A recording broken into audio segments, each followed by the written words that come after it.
Hi guys, welcome back to another episode of Unmute. I'm Kale and I'm gonna be your host for this podcast. Today's episode is gonna be filled with what if, so dive into a conversation with me here in Unmute's episode 5, kung pwede lang. It is yet again a rainy afternoon here, guys. Grabe, namiss ko mag-intro and namiss ko mag-record. I actually did a recording earlier this year. That was supposed to be Unmute's episode 5, realizations about me moving out. But days after that, my phone nasira siya and I wasn't able to retrieve any of my recordings from that phone. And then a lot of things happened and went by. So today, excited ako to have again another episode with you guys. So I uploaded a Google form asking you about your what ifs and a lot of people send me their entries. Kaya naman, hindi ko na patatagalin pa. Let's start with the first one na medyo mabigat. What if we haven't met the people who changed who we are? Grabe, first entry pa lang yan pero sobrang bigat. But my take about this one, I think this is the general what if of a lot of people around the world. Kasi kung sino tayo ngayon, it's like a summary of everything that has happened to us. Pero para sa akin, it will boil down to one question at the end of the day. Did you even like who you became? And you only have two answers for that.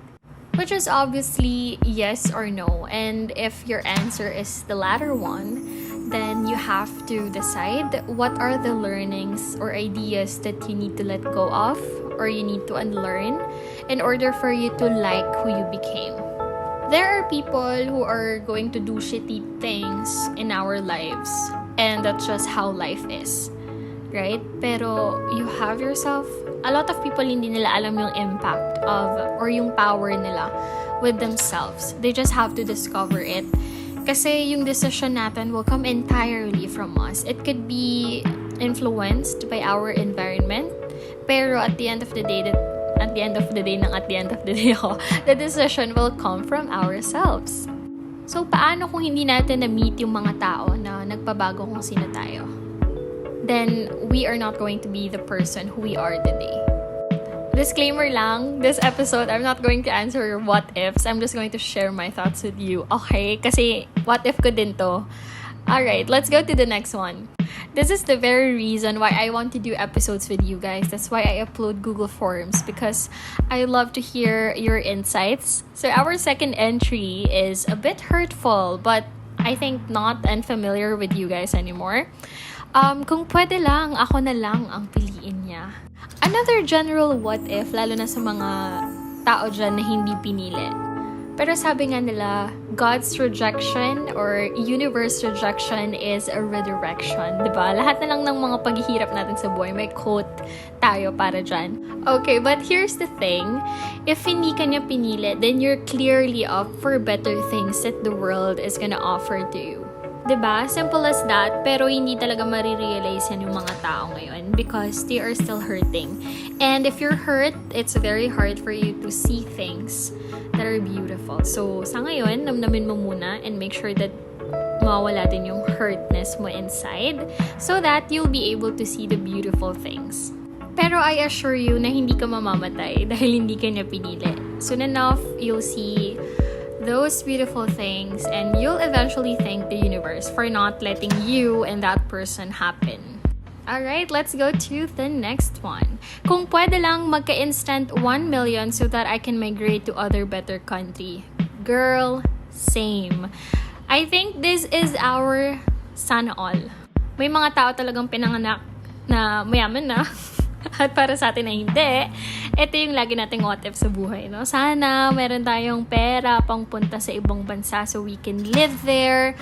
Especially with the life condition that we have here in the Philippines, considering the recent, change in the governance. So, I think lahat tayo nagsasuffer and nagiging everyday thoughts natin na sana meron tayong pangpunta ng ibang bansa so we can live there and we can experience life the way we deserve it. Pero habang wala pa tayong pera, maging alipin muna tayo ng kapitalismo at we will just continue on striving and continue working hard for us to achieve those lifestyle. Next one we have, this one is a funny entry to me, not because of its context, okay, but because of the placement of how they were submitted. So, first, kung pwede lang na ibalik yung nakaraan, nag-aral na lang sana ako ng maayos. This is followed by the entry, kung pwede lang ibalik yung nakaraan, nag-focus na lang sana ako sa ACADS ko. And then followed by another entry, kung pwede lang ulitin ang college, mas pipiliin kong maging outgoing, hindi tambay sa bahay, at puro aral lang ang inaatupag. Mas marami siguro akong nagawang memories. Sayang. The reason why I find this funny, because it's just how life happens. That we ask for the things that other people possess. And they also ask things that somehow we have it already. And ganun talaga yung buhay. That's just how life happens. And this is also a very clear proof that not all of us live in the same particular way. So you shouldn't really be invalidating the feelings or experiences of other people just because you haven't experienced it. I'm gonna give you a very popular example. There are people who tells us that the life during martial law is quiet, it's peaceful, it's great, but we have also heard stories which tells us the exact opposite. Do we only have an option to believe either story A or story B? When in fact, we have the option to believe both, right? We can acknowledge that there were people who lived greatly without invalidating the stories or the experiences of those who didn't. So that is how we're going to treat these separate entries. That's just how life happens. Sometimes, iisipin mo, sana nag-aral ka na lang maigi. Or after college, you'll think, sana hindi na lang ako puro aral. Sana naging outgoing din ako. And that is completely normal. Ako naman, I have both experience. Merong mga times na naiisip ko na sana instead na gumala ako nung time na to, nag-aral na lang ako for my quiz, ganon. Meron din namang times na sana pala hindi na lang ako nag-review, dapat pala sumama na lang ako sa gala ng barkada. So, it's just a balance of life, your social life and your ACADS life. And this goes to everybody who is about to enter their college era. Merong mga moments na hindi nyo na pwedeng ulitin or hindi nyo na siya may experience right after college. So if you have that moment right in front of you, just go ahead and grab it. But for those people who didn't, don't worry because you have the rest of your life to make up for it. It might not be as great as the first time, but in its own way, it's gonna be beautiful. So, tama na ang mga regrets at mga what-ifs. Bakit pa kasi tayo nag-episode ng kung pwede lang? Anyway, let's go to the next entry. And it says here, kung pwede lang sana tumakas saglit sa realidad ng buhay. Oh my gosh, same feels. Lalo na after nung election, gusto kong mag-exist sa ibang universe or sa ibang reality. Alam mo yun, na hindi ako Pinoy, hindi ako under a Marcos governance. Pero medyo matagal din before ko na-accept na yung reality na siya ngayon nanalo. Kasi mukhang hindi naman. Anyway, this is completely normal. As we go along in life, minsan, talagang magkakaroon tayo ng mga gantong moments. Adulting moments natin to. Yung sana pwedeng takasan yung responsibilities, ang mga bills, ang mga, you know, the responsibilities that comes along when you're an adult. Sana pwede nating takasan. But again, that's just how life happens, right? So, let's go to the next entry. It says, kung pwede lang na ganun ako kasayang kasama tulad ng ibang babae, di sana madami na din akong alam na karanasan. Ano karanasan naman kaya to, te? Paki-follow up po nung context. Anong karanasan po ba ito? But anyway, I'll assume that you are a woman because you said here, kasama tulad ng ibang babae. So, if this is what you're thinking because a lot of people have made you feel na hindi ka ganun kasaya like the others, then maybe you're just surrounded by a wrong crowd. Because sometimes you will be inside a crowd that eventually you'll find out you don't belong with them. That's the reason why feeling mo pa lang nung una hindi ka masaya or hindi ka belong kasi hindi ka talaga belong to them. Right? So, baka naman, kaya mo ito na-feel, it's because you are in a different or in the wrong crowd. You just have to find the people that you'll get along with, diba? And eventually, ma-realize mo hindi ikaw yung problema, but the people you are with. Pero may sarili-sarili tayong face sa buhay, okay? Not everything in this life is a race. So, meron kang mga experiences na hindi mo pa ni-experience, but don't let other people, na iparamdam sa'yo na you're not enough just because you haven't experienced things. At yung experiences na yun, maganda yun na ma-experience mo siya on your own, okay? Hindi para sa ibang tao, kundi para sa'yo. Okay? So, let's stop pleasing other people. Charot. Alright, let's go to the next entry. What if I was born in a family with better financial standing? To go to school without worrying about my baon? To choose a school without worrying about the tuition fee? To shop without thinking of the price? And to focus on studying than trying to look for jobs? How I long for these. Kung pwede lang yumaman overnight. Girl, same. I recently graduated. Finally, tapos na ako sa college. Pero walang dumaan dun sa 4 years na yun. Walang dumaan na araw dun sa 4 years na yun na hindi ko inisip na sana privileged din ako or I have a choice to just study. Yun lang. Yung parang katulad ng ibang family na ayaw ka pang payagan magtrabaho kasi kailangan mo pang mag-aral. Yung mga ganun, yung napoprovide naman sa'yo lahat. So, ang dami kong lagi ko iniisip na siguro naging summa cum laude ako, or magna cum laude if only I have the option to focus on my study and not look for jobs just so I can survive. Yung mga ganung moments. Ako, I always let people know that. I think naging caption ko pa siya sa Facebook post ko one time. It's because I'm comfortable in admitting that I wasn't given the life like that. The privileged life. And parang it somehow reminds me every day that those things are uncontrollable.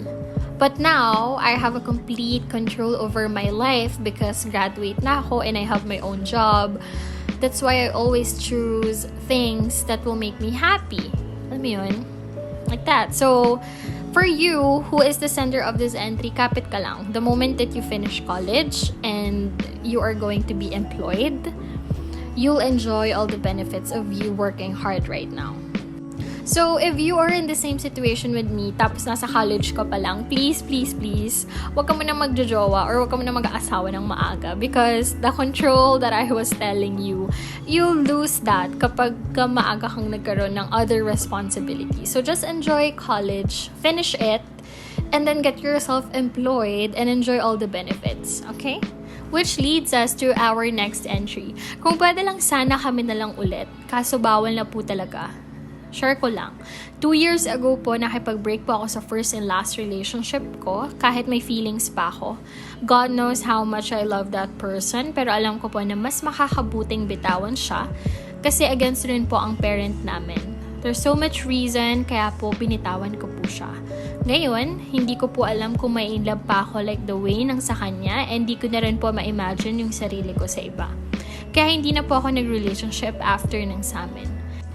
Ngayon, happy na po yung tao na yun kasi nakahanap na po siya ng taong para sa kanya na minsan sobrang masakit pa rin po sa akin. Like, bakit po siya parang ang bilis niyang nakalimot? Yun lang po, pero so far happy na rin po ako sa kanila and thankful na rin po ako sa mga napagdaanan ko. Dahil po din sa breakup na yun, parang it gives me the fuel to pursue and focus more on my studies and my future. Kaya lang po minsan, di ko pa rin po maiwasang maiyak pag namimiss ko siya. Pero happy naman na rin po ako. Share ko lang. Okay, may first comment lang ako. Wala siyang punctuation marks. Walang comma or period. Kaya hindi ko alam saan ako titigil or saan ako magpo-pause. Siguro sa sobrang emotional niya. Talagang type lang siya nun. Type lang siya nun. Namimiss ko na po siya. Ganyan. Pero, anyway, on the other side, I think merong naging reason bakit naging against yung parents niyo sa inyo. And kung ikaw ay nag-aaral pa lang or in high school or papunta pa lang ng college, I really don't advertise you being in a relationship. Like, ito talaga yung biggest regret ko sa buhay. Maaga ko ng jowa. Parang yung mga time na dapat na pinag-jowa ko before, sana, na lang, nilaan ko na lang sa pag-aaral or sa pag-discover ng other skills ko. Hindi yung iyak-iyak ako dyan, ganun, kasi broken ako.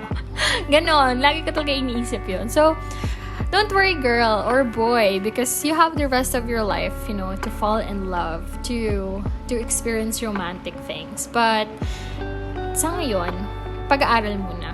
And I think may naging reason naman talaga yung parents nyo. And, yeah, just be happy for that person. Soon enough, magiging happy ka din. You'll realize why the universe didn't let you guys be together. Malay mo, in the future, kayo naman pala talaga, diba? But for now, sabi mo nga, hindi ka pa nakikipag-relationship after. So, enjoyin mo muna, especially if you're still studying, okay? Ako na nagsasabi, mas masarap talagang magka-jowa pag meron ka ng trabaho. For now, mag-focus ka muna sa skills mo, padamihin mo yung mga skills mo, ganyan, tapos knowledge, and overall your self-competence. Kasi great things attract great things. And we're down to the last entry for this episode, which says, kung pwede lang sana na mag-time travel, baka napigilan ko yung time na nag-suicide ka, at baka ngayon kasama pa rin kita. I honestly don't know what to say because ito yung pinakamasakit na what if na pwede mong maranasan in life. And to the sender of this entry, thank you for being so brave and courageous for sharing this one. I know it took a lot of guts for you to admit and share this with us. The only thing that I could say to you is that sana dumating yung time that you don't have to blame yourself. Because I know one thing's for sure, that person in heaven is not very happy when he or she sees you like that. So continue on being a better version of yourself. And I know that friends tayo sa Facebook because you won't be able to send this entry kung hindi. Just hit me up if you need someone to talk to. I can be that person. I think I have mentioned this one earlier in the episode where I said na this is the reason why I want to include you guys, why I upload Google Forms. One thing also is that iba kasi yung feeling when you get to share your problems, your insights anonymously. There's just straight up no judgment, no? That's why I keep my Google Forms or your responses anonymously. It's to provide you comfort in sharing and, be able to share without any judgment. I look forward to hearing your responses to the future episodes that we're going to have. I have a lot in my mind and hopefully my lazy days are over. So that's gonna be it for today's episode, guys. Thanks again for bearing your soul and your mind. This is Gail, your host for this podcast, and this has been Unmute's episode 5, Kung Pwede Lang.